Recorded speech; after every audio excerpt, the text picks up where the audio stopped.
un coup qu'on a atteint nos objectifs, c'est un moment d'euphorie parce que c'est un moment qu'on est fiers de nous.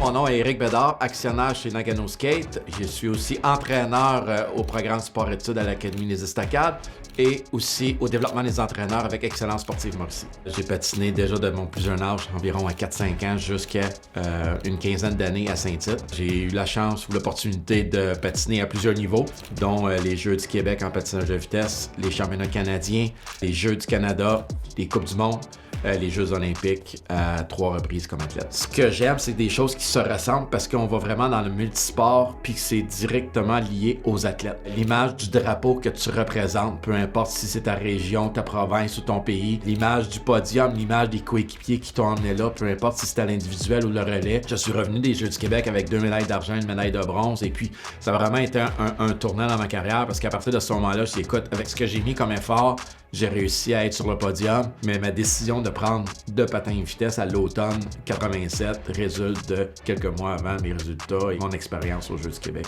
C'est cliché, mais ce qu'on est imprégné en partant, c'est la cérémonie d'ouverture, c'est la chanson thème des Jeux du Québec qui nous ramène, qui nous fait vivre le multisport, de voir d'autres amis, d'autres athlètes dans un même environnement, ça aussi, ça m'a marqué. Je connais aucun athlète que c'est un tapis doré qui s'en va véritablement vers un podium olympique. Le plus gros défi, c'est ça, c'est que tu as toujours ce souvenir où je veux aller.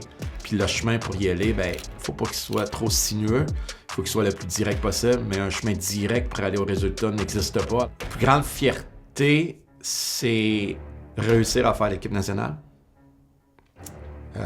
D'avoir eu mon premier skin de l'équipe canadienne, de représenter le Canada pour la première fois, je pense que c'était quelque chose de très mémorable. C'est même pas les Olympiques, c'est même pas des grosses compétitions. C'est d'avoir réussi à faire partie du top 5 au Canada, que c'est un objectif que je m'étais mis, d'avoir réussi à l'accomplir à 19 ans. C'était pas un soulagement, mais vraiment dire, je l'ai eu, j'ai fait de bons choix. Je me rapproche de mes racines, puis je suis chez nous lors des Jeux de Trois-Rivières, alors ça me fait extrêmement plaisir de redonner au sport, mais aussi de m'impliquer dans cette quinzaine sportive. Le conseil que je pourrais donner à un athlète, c'est de se fixer des objectifs. La fixation d'objectifs, ce qui est important, c'est la persévérance, puis le travail, puis la rigueur qu'on peut y mettre. Soyez résilient, soyez persévérant, et puis vous allez être fiers de vous, vous allez continuer à en mettre d'autres. Et puis peut-être, qui sait un jour, le rêve qui était peut-être loufoque, parce que vous aviez une dizaine d'années, va peut-être se réaliser.